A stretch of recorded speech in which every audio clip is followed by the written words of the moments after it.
Welcome everybody in Navigator Nation. How you doing today? My name is Mike Hess. I am a respiratory therapist, and this is BreatheTV. This is our bi-weekly look at news and information popping up in the world of COPD. If you're new to the program, we do this, as I said, every couple of weeks. We have a little bit of a news break at the beginning. We have our topic of the day, which is today we're going to be talking about exercise. And then, of course, we have time at the end for your questions. So be sure that you are typing them in right now, whichever kind of screen you're looking at. Sometimes it is off to the side. Sometimes it's down below, whatever it is. Make sure you're getting your questions in now. I've already had a couple of people checking in. I believe we had Lisa checking in from Alaska. Always nice, bright and early-ish. Nice of you to check in today. Been a interesting week here at the studio. Had a little bit of some power problems, had some shorts, had some other issues going on, but I think we are very close. Knock on wood, fingers crossed, every other superstition, find me a horseshoe. I believe we are getting things ready to go, and we're finally getting pretty well situated into our setup here. So hopefully we can go on without too many glitches or anything like that today. I do have a new, as I said, a little bit of a new setup. We've got some of our tech stuff here. We've got some of our communication stuff here. So hopefully we'll be able to see a little bit easier when people are asking questions and that sort of thing. But if you do have, if you do throw something up there, please be patient with me as we get all that stuff figured out. So let's see, where are we at? We are going to start today with, as we get back on track, we are going to start today, as we often do, with a little bit of news. And our first thing, and that's the thing I forgot to get prepared on. I knew there's always something, but I forgot to get my little notes out here. So our first news topic of the day is that we have some new research coming out of England that points to some new genetic clues toward the risk of COPD. Of course, we know that not everybody who smokes gets COPD. We know that not everybody who has COPD has smoked. So we're trying to get a better idea of how do we figure out who's who and why does this happen and everything else. So this genetic group over in England, as I said, universities of Leicester, I think I'm saying that right, and Nottingham, discovered some genetic differences that put some people at higher risk. They did a 2-year study of various genomic information and discovered 20 million differences in the DNA of the 400,000 people who took part, compared them to measurements of lung function, and they were able to determine about 139 previously unknown differences that do appear to influence COPD and overall lung health. According to Professor Louise Wayne from the British Lung Foundation, professor of respiratory research at one of the universities and the lead author of this particular study, she said, "It is well established that smoking is a major risk factor for COPD, yet the mechanisms which cause smokers and non-smokers alike to develop COPD are poorly understood. Our study provides vital clues as to why some people develop COPD and others don't. And new knowledge will help develop new treatments to halt the decline in lung function observed with people with COPD." The way they came across or developed this study is they looked at, they divided this study group, these 400,000 people or so, into 10 different genetic categories. And they found that 8 of 10 smokers in the highest genetic risk group developed COPD. So it was kind of a sure thing if you're in this, if you drew the short stick of the genetic lottery and smoke on top of it, you're probably going to get COPD. But also that even in people who never smoked in this group, still about 20% of them in that highest genetic risk group did end up developing COPD. So we know now that there are genetic factors that influence COPD. And we do also see that even though this study was in Europe or in the UK and focused mostly on some European ancestry, they did identify or they did demonstrate that in other ethnic groups, including Chinese populations, and they mentioned African American groups. I'm not sure if that includes specifically African descent folks or if it's our domestic usual definition of African American, but they did see that these genetic differences do impact those folks as well. So, very exciting news. Hopefully, putting us on a little bit better road to figuring out why there are so many differences in the risk of COPD. Next up, we look at an old friend with potentially a new utilization. We know for a very long time in certain people with cardiovascular risk factors that having a baby aspirin a day, that 81 milligram dose, does tend to decrease your risk of some of those cardiac side effects. And what we're seeing now also is that it may influence your risk for COPD, early COPD exacerbations. This research group looked at one of the largest COPD studies ever conducted called Spiromics, which has been technically over for a few years, but is still generating enormous amounts of information as we look at some of the outcomes, and we look at figure out new ways to divide people up and figure out what the different cohorts and stuff. This group did find that among about 1,700 people they identified as eligible to participate in this study, they found that those people, about half of them who used aspirin. Those folks were at a lower incident rate, lower risk for acute exacerbations of COPD, particularly moderate, what they call moderate exacerbations, which maybe you don't need to have ventilation support or anything like that. But they're pretty, you're going to want to go get checked out for those sort of things. So probably the greatest burdensome, without being quite critical care or intensive care type of exacerbation, they saw a distinct improvement in these. They suspect that it would also be present for those severe exacerbations, but there simply weren't enough of them in this group, which was good news for the study group. But there weren't enough of them to make a truly statistically valid determination of that. So they also found that people who used aspirin did have some improvements in their COPD assessment test and St. George's Respiratory Questionnaire, which are two studies or two surveys that look at quality of life and symptom burden and stuff like that. Interestingly enough, while they found a statistically important difference, they did not.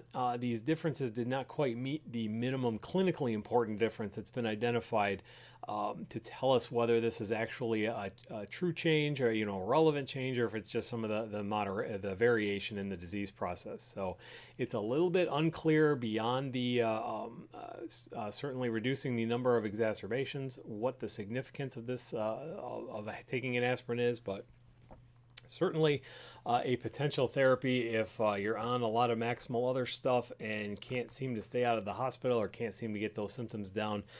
The anti-inflammatory effects of the aspirin may be of some benefit for you. And last but not least, as I shuffle on through,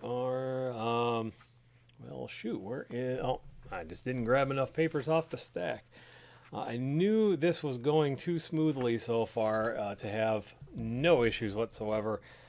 Fortunately, again, knock on wood, we're not having so much in the tech side today. I just need to get my act together. So this last news item is going to get a little bit technical. I do like to throw some of this stuff out there from time to time.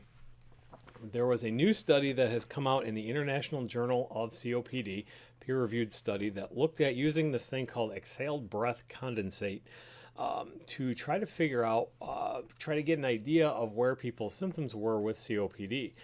The thought was there are these things that are floating around in the air pretty much all the time called ultrafine particles. They are just technically pollutants in the air that they're pretty much everywhere. There have been some studies to figure out what the ambient levels are in your house or out in areas with high pollution, that sort of thing. But by and large, in our modern world, we have a lot of these ultrafine particles floating around in the air all the time. And so what this study found was that folks that had COPD had less of these ultrafine particles in their exhaled breath as compared to healthier folks, but they had more of them in their bloodstream. They looked at some of these exhaled samples where you blow through this cooled tube and it turns into a liquid, and it's nice because it gets some of the information, some of the gas from pretty deep inside of your lungs. And they looked at the levels of these ultrafine particles compared to healthy equivalent people. And they found that, again, there was less of it in the exhaled breath, but more of it in the bloodstream. And what that tells us is that it's possible that in certain cases of COPD, particularly those where you have a lot more inflammation rather than strictly the air sac damage, you may have a change in what we call the permeability, or the ability of stuff to get through those alveolar walls. Now, as we all know, we need to get oxygen from inside the air sac, the alveoli, into the bloodstream. And so those alveoli have a certain amount of permeability. They have a certain amount of level that stuff can get through, okay? And so when you have inflammation, we already know that inflammation is an indicator of, or excuse me, increased permeability is an indicator of inflammation. So if you have a situation where more stuff is getting across, then you probably have a level of inflammation. The clinical relevance of this, if it pans out, this is a very preliminary study. The clinical relevance of this is we're going to have a very easy to do, easy to perform test that doesn't necessarily require a blood draw or anything like that, to figure out what folks have a certain level of inflammation inside the lung, and therefore what folks are most appropriately on inhaled corticosteroids. Of course, we're trying to get away from a lot of the inhaled corticosteroids as much as possible, but what we really want to do is give them to the appropriate people. And this could be a marker for that, because it was correlated with absolute eosinophil count, which is another marker of inflammation in the bloodstream, a thing called C-reactive protein, which is a marker of inflammation. When you have elevated levels, you're at increased risk for all kinds of disease processes, and various other things. So it seems to be a pretty reliable test. But again, we're not, this is a very preliminary situation, and we're not entirely sure what the relevance is as far as different levels and things like that. Also, that's our 3 news topics for the day. I did get this one prepared. I was so prepared I was unprepared. I'm also going to take a moment here just to see if I can get a little bit better sense of where things are. There we go. All right, now we're starting to get some comments. Okay, so last time, about 2 weeks ago, we had an update where we were talking about this new true generic equivalent to Advair. This medication called Wixela is coming out.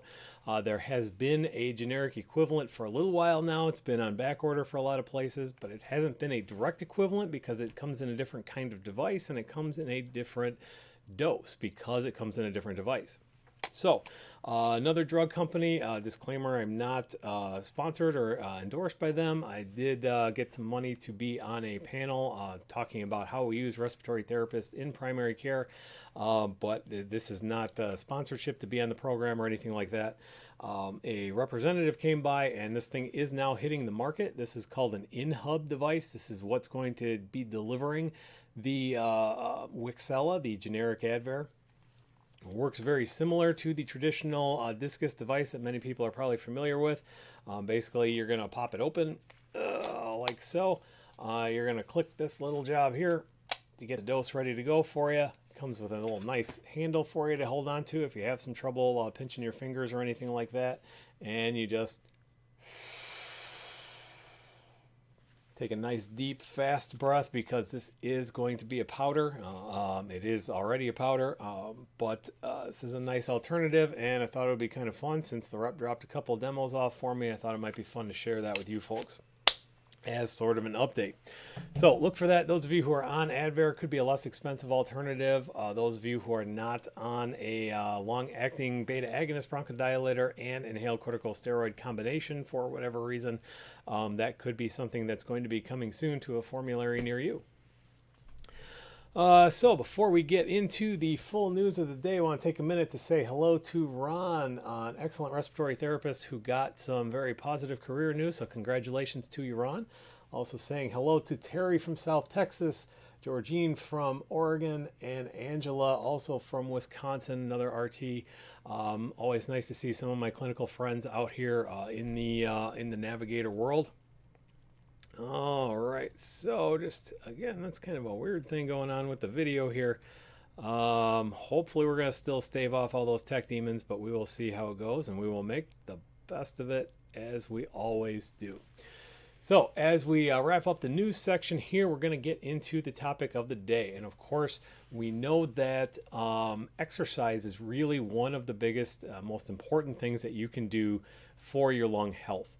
A very great COPD advocate, COPD person herself, Dr. Jean Rames, who I'm very excited to will be actually having dinner later on today.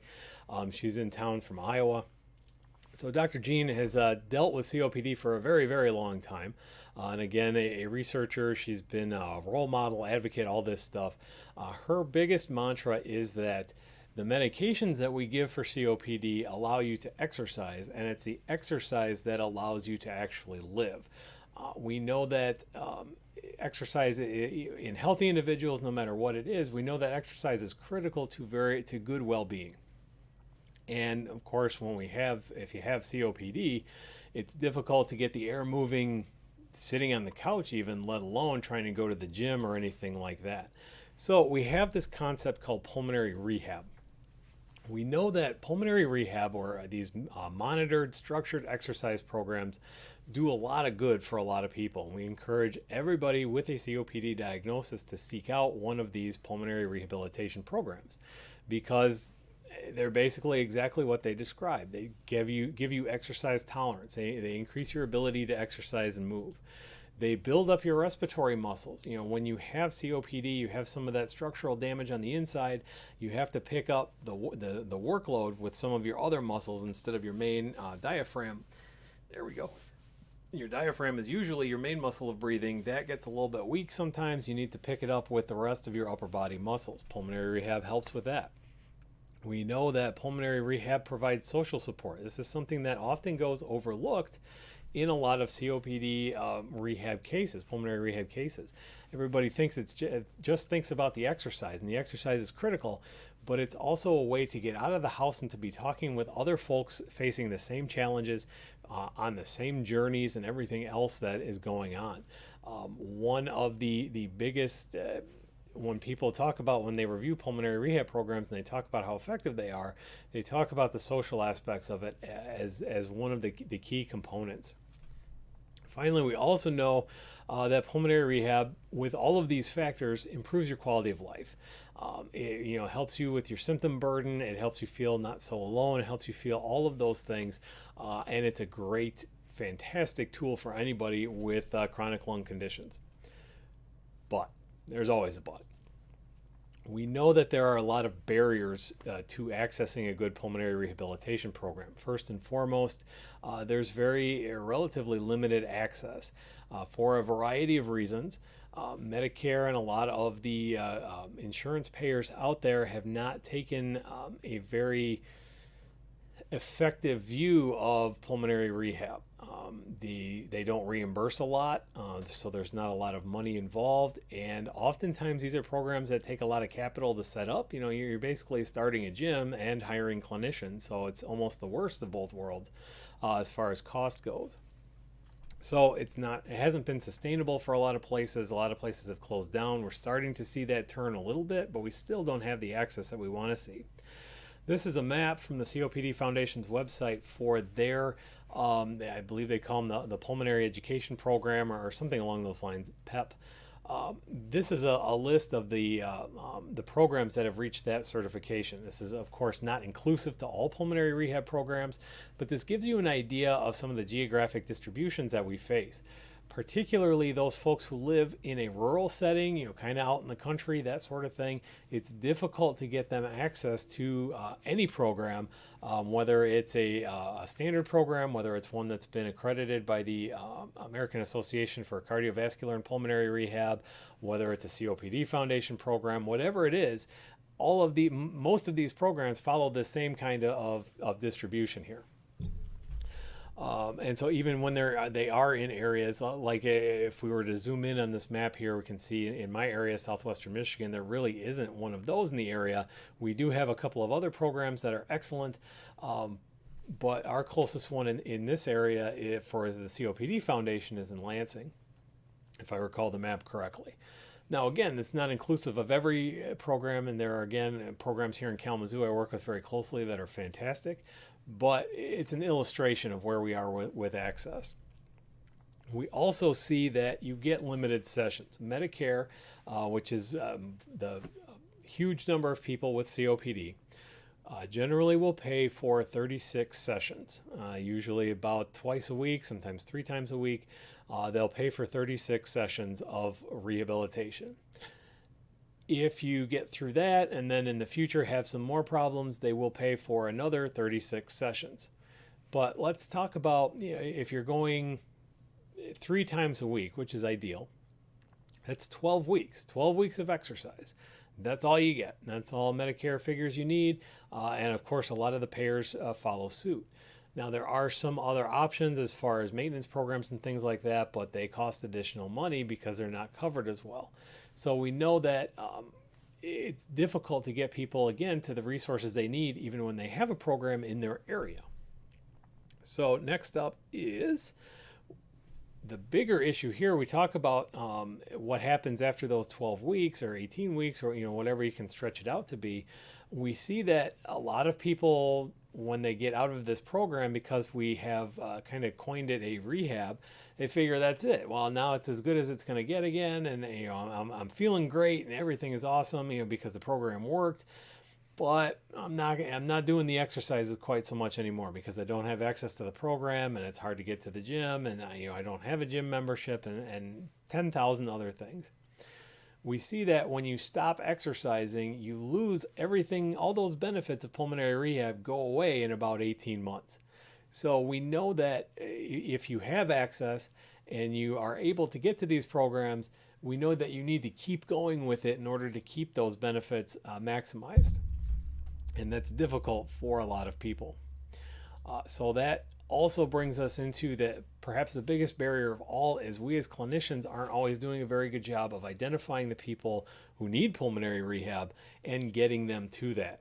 There's study after study that comes out that talks about, well, I didn't think about pulmonary rehab because I didn't know there was one in the area, or I didn't think this person could benefit from it, or I didn't think they were going to be able to go because they've got transportation issues.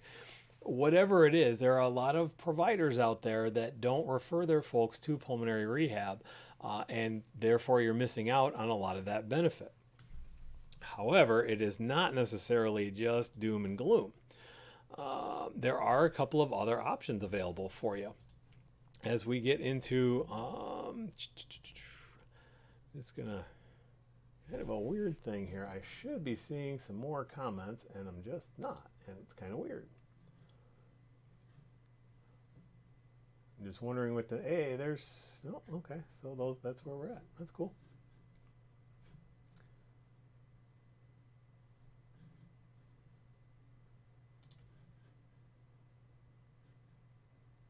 All right, maybe I'm just imagining any technical difficulties, and I'm perfectly happy with that. So we have this idea of doing pulmonary rehab instead of bringing you to the pulmonary rehab, bringing the pulmonary rehab to you and doing this stuff in the house. There are a couple of studies out there that talk to us about, or that tell us that what we call relatively austere or low equipment, basic equipment level pulmonary rehab can be just about as effective as some of these full intensity, fully equipped gyms, treadmills and ergometers and bicycles and weights and Nautilus and Bowflex, or whatever else you got. If you have the home gym, then you can probably get very similar benefits to that. Except it's not necessarily as social, because you're still at home and you're still not necessarily contacting a lot of people. There are some alternatives there too. There's one program, probably the best known, is this group called Lift Pulmonary Rehab. Now, I'll disclaim this again. I did do no money changed hands or anything like that, but I did do an interview with them, I think it was a couple of years ago now, where we talk a little bit about the importance of exercise and education in pulmonary or in COPD management. So if you go to their website, you will see my name pop up, picture pop up from time to time. I am not otherwise affiliated with them. I don't get any kind of kickback. I don't get any kind of sponsorship or anything like that. However, they are a good program that I really do believe in. They have a lot of RTs and other clinicians very deeply integrated in program development and support and everything else. They're looking at doing some more things on social media. They're an excellent group they have on-demand classes, they have group classes. You can kind of have that same kind of interaction with a lot of folks. They're building a community, but you can do it on your own schedule, which is really nice because a lot of the real quote unquote real pulmonary rehabs have certain hours, have certain classes, certain sessions, all that kind of stuff. Being that it's on demand and in your house, that gives you a little bit more flexibility. As you might expect, that does come with a literal price tag. Lyft is, I believe it's about $10 a month. If you pay in advance, you get a little bit of a discount. I think if you pay for the year in advance, it works out to $7 or $8 a month. You can get a lifetime membership for, you should probably see it on the screen a little bit better than I can. I think it's $200, gets you a lifetime membership. But while that's great, it's still kind of a chunk of change for a lot of people, and it's difficult for folks to come up with that kind of payment, that kind of fee. And so we still see people are having barriers. But we do have a free resource that is available to us that gives us a whole bunch of information, and that is YouTube. You may actually be watching this video. If you're catching the non-live version, you might be watching it on YouTube right now. So it's very economical. It's very accessible. It's very easy to use. Most people are familiar with it. You can share things. You can do all kinds of stuff to help facilitate your own personal health. So we're going to look a little bit today at some of the things that go into a good YouTube instructional resource. We're going to talk a little bit about the things that you're going to look at and all that sort of thing. But the first thing I want to point out is right here on the screen. Make sure that before you start any exercise program, and this goes even for you RTs watching who maybe don't have a lot of health issues, when you're going to be changing up your exercise plan, make sure that you are talking with all of your relevant clinicians first to make sure that you're able to pick things that are safe, that are going to be the most effective in your individual case, and that are going to be tolerable for you. This is not a time to be, with all due respect to Russell Winwood, this is not the time to be training for an Ironman or a triathlon or a Boston Marathon or any of the other crazy things that Russell's done. This is getting yourself back into shape, and you have to kind of take it a little bit easy. Make sure you're pushing your limits, but we don't want you to necessarily be damaging your joints or anything like that in the pursuit of a little bit better lung health. So make sure that you are talking with all of your clinicians who are managing your care to make sure that we've got something that's safe and effective for you. That said, hey, Brad checking in. Brad is one of our bronchiectasis experts in our Facebook group, which I have forgotten to mention. We do have a Facebook group here, COPD Navigator. Search that out or go to our page and click on that link and get you right in there. Brad's an expert in pulmonary rehabilitation and attending an Illinois Pulmonary Rehab Conference today and tomorrow. Yes, I do know that we have some RTs on there with some chronic health issues. Make sure that you're taking care of yourselves, especially in the cold temperatures here. So, all of that said, which mouse am I using here? Here we go. So this first one comes up from a Canadian group, the University Health Network in Toronto, I believe it is. And this kind of demonstrates for us, I'm going to be looking at the screen, this demonstrates for us that you don't necessarily need a lot of equipment. I'm actually going to replay that again real quick here because that was a little bit shorter than I thought. You don't need a lot of equipment to be doing some effective exercises. These are back bends that you're doing. These are stretches. These are lifts and bends and flexibility exercises. Isometrics, I believe we called them back in gym class. These are things that you can do without any special equipment, without any special room in your house, without any special clothing or anything like that. Get something comfortable, get something that you can move in, and start simply with some stretches, start simply with some basic resistance things, all of that stuff. That is an excellent, that's an excellent program. It actually appears to have come from a DVD. And we'll be getting links and all that stuff up later on in the probably after we're all done here, but we're going to be getting, you can go on YouTube and you can search for University Health Network or COPD chair exercises. It's about I believe it's about a 45-minute video, has all kinds of stuff. That was just a very brief sampling of what they can do. We also have a little bit more intensive. This is one that comes over from the National Health System in England. Points out that if you want to have a little bit more resistance, that's easy to do too. That gentleman was using some water bottles, soup cans.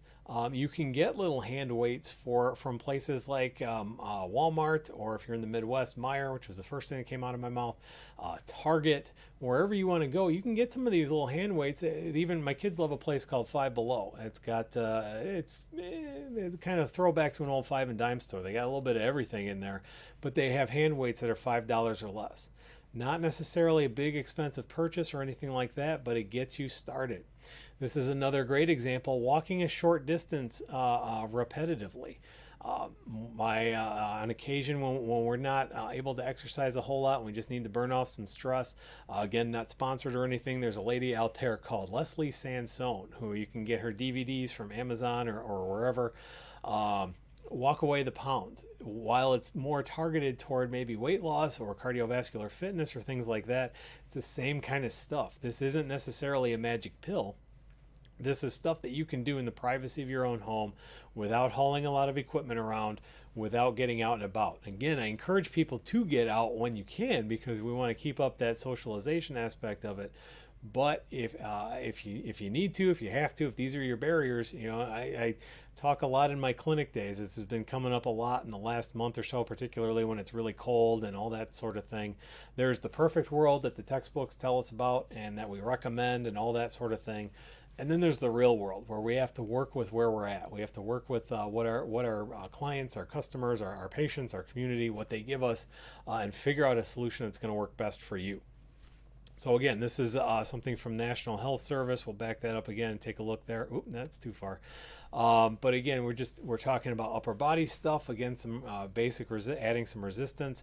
There are resistance bands that are rubber bands. There's the dumbbells, bottles of water, cans of soup, bags of flour.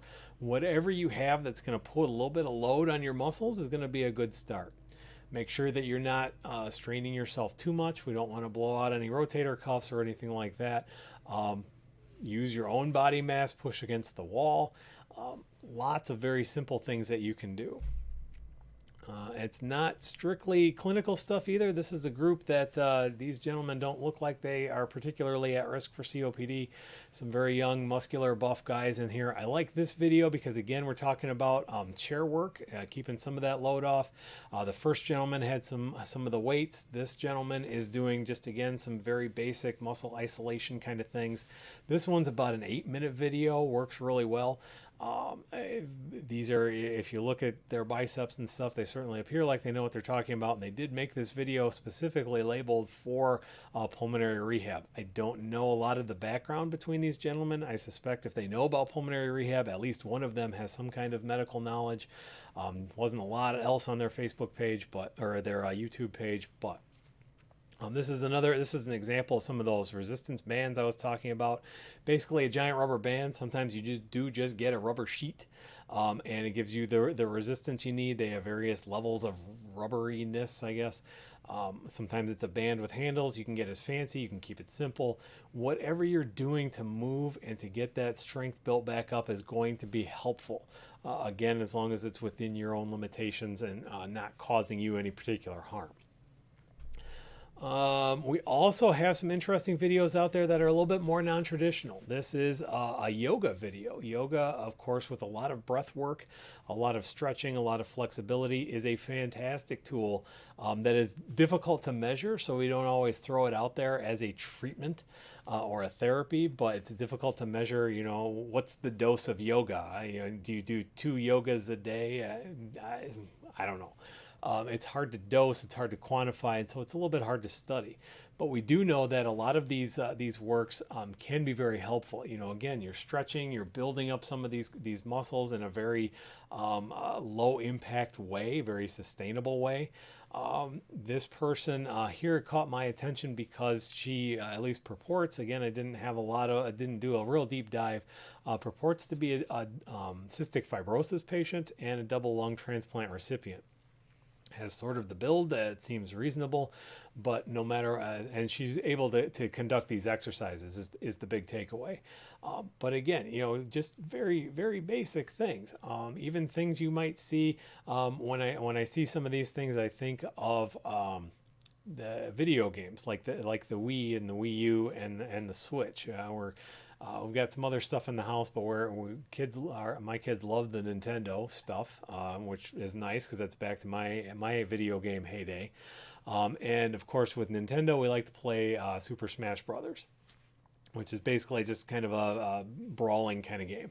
And one of my youngest son, Joey's favorite arenas to play at is the Wii Fit Studio. And so there's a lot of cartoon yoga going around in the background. So yoga is entertaining, it's helpful, it's sustainable. If you're flexible enough to be able to you can do some of the exercises down on the floor. Last year at a Better Breathers group, we had a yogi come in and do, again, chair exercises, or those folks who could, stand up and lean on the back of the chairs. It's very, no pun intended, very flexible, very adaptable to where you are in your build and your flexibility and all that sort of thing. Last up in the non-traditional thing is this idea of Tai Chi. Tai Chi is another one of those things that's been studied to a certain degree, but is a little bit difficult to quantify. This particular video is sped up quite a bit. It is an 8-minute breathwork video where you do a lot of the centering and not quite meditative types of things. I always enjoy some Tai Chi. I took that as a physical education elective back in the day. But this is, again, a great way to get your breath under control, help.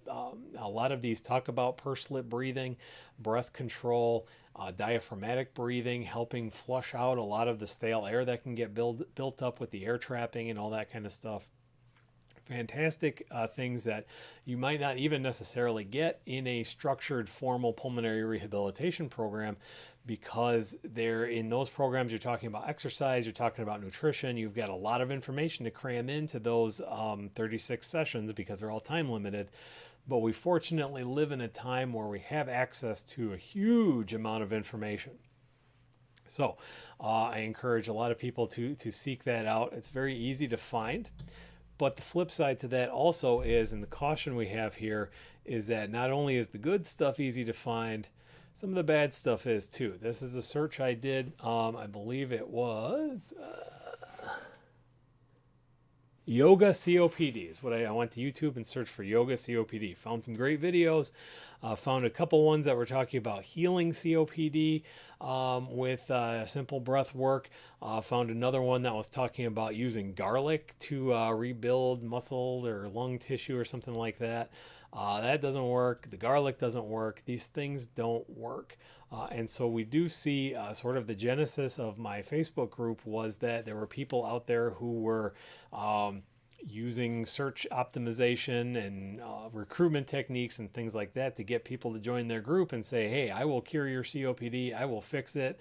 You don't need to listen to those doctors. They're just making customers and all that sort of thing.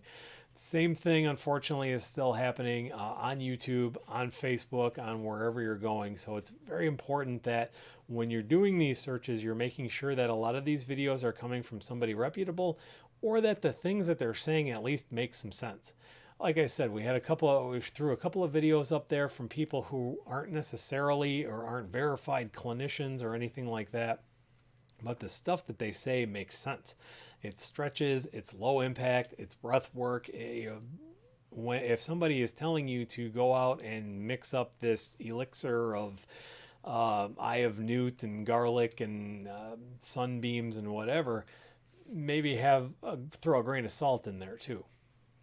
So what I'm trying to do, and what I did today was I came up with a playlist for our YouTube channel. I subscribed to a lot of these videos and collated them onto a YouTube playlist for you so that they're a little bit easier to find. These are things that I will admit I haven't sat and watched all, probably about anywhere from 3 to 5 hours, depending on where we are so far.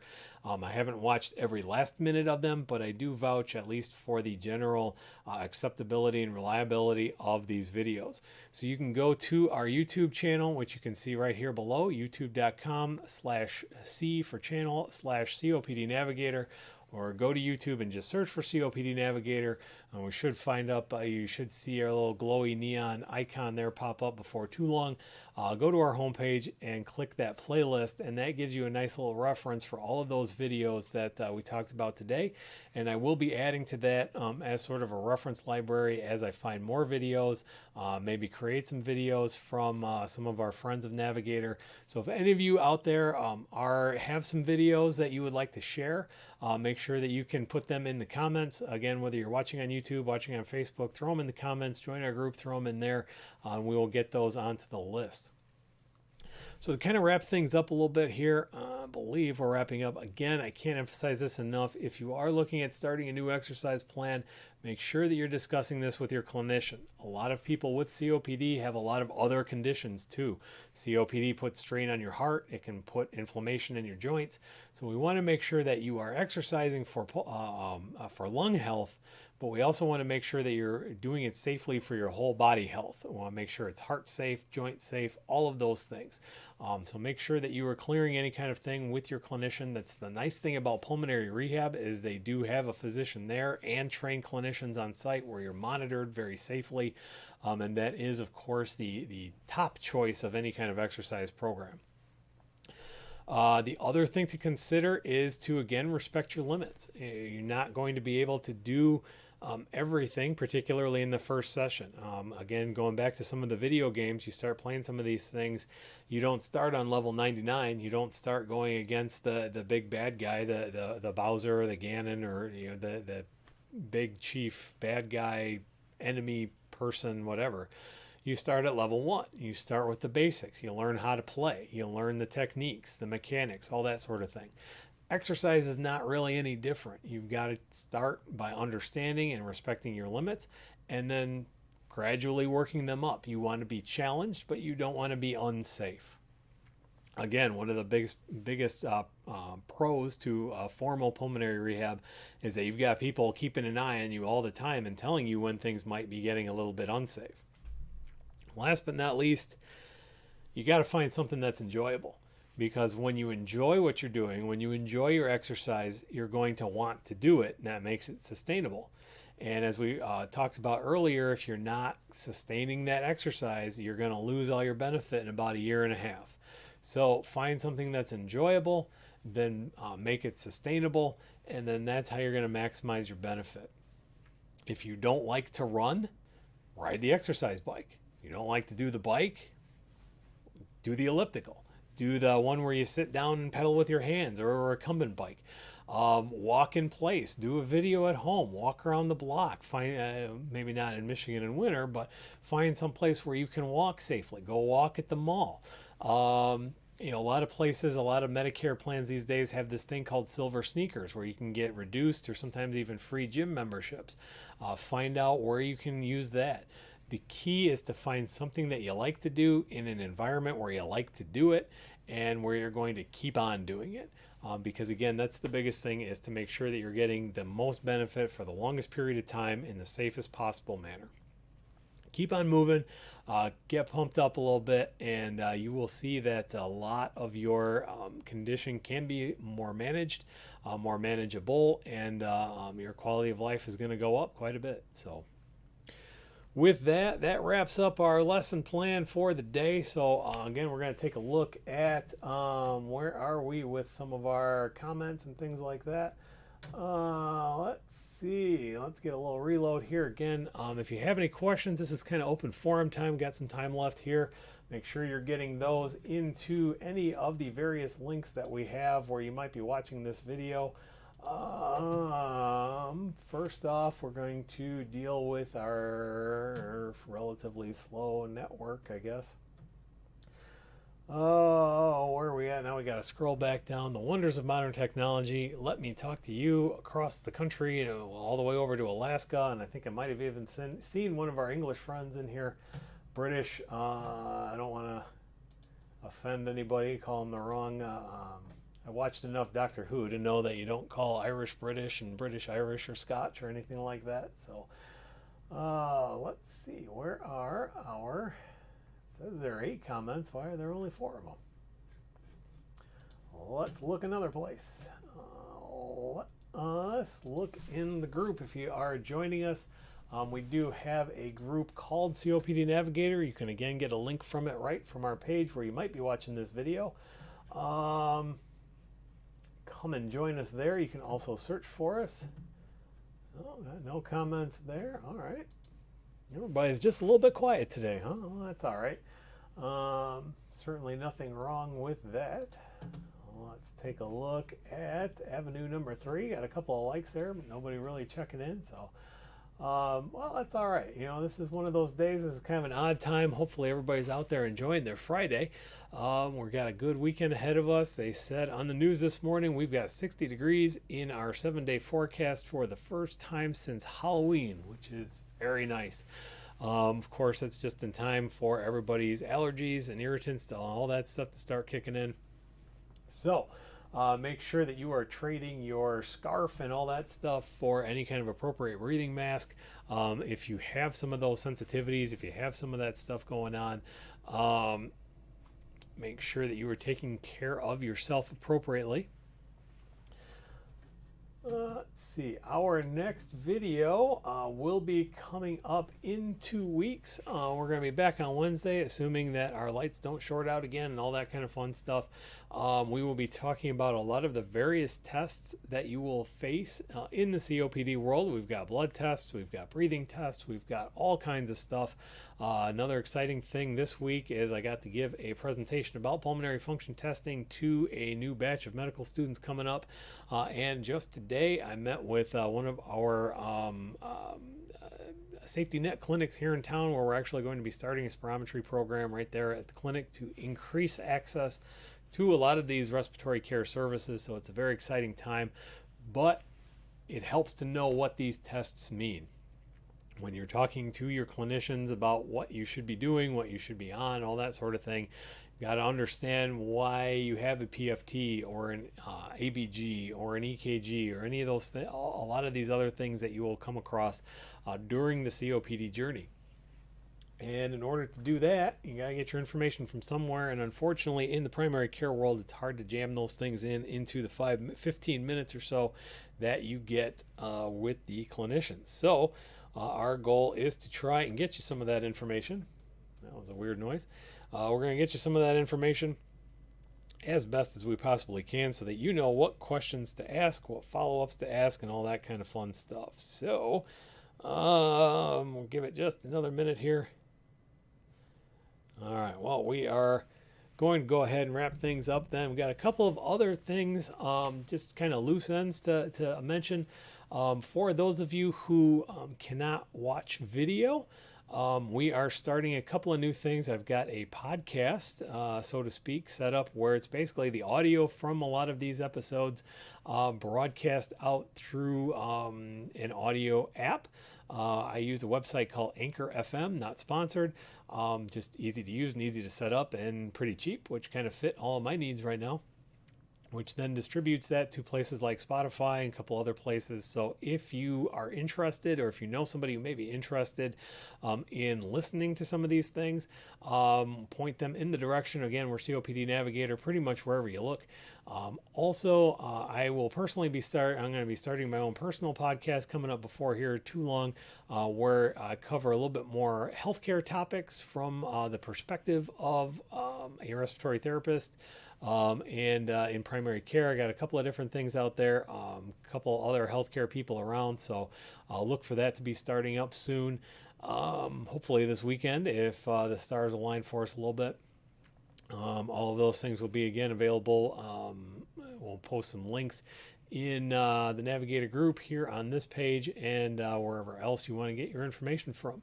If you have any suggestions for future episodes, again, we do this about every 2 weeks, just about back up and running with our shorter takes things, the Spotlight series, where we take a specific look. The one we have up right now is about dry powder inhalers, a lot shorter than these things, but it's a lot easier to use as reference tools. We've got a couple in the pipeline that are coming up for other types of inhalers. We're going to be talking about oxygen. We're going to be talking about a variety of topics. So if you have ideas for topics that you would like to see, make sure that you're dropping them in the comments or sending them to, we'll take a look at us on Facebook for right now. We are in the process of finally remodeling our website, also copdnavigator.net. But I can't remember the main email address for that. So just drop me a line. I'm not hard to find. Drop me a line here on Facebook. Drop me a line in COPD Navigator.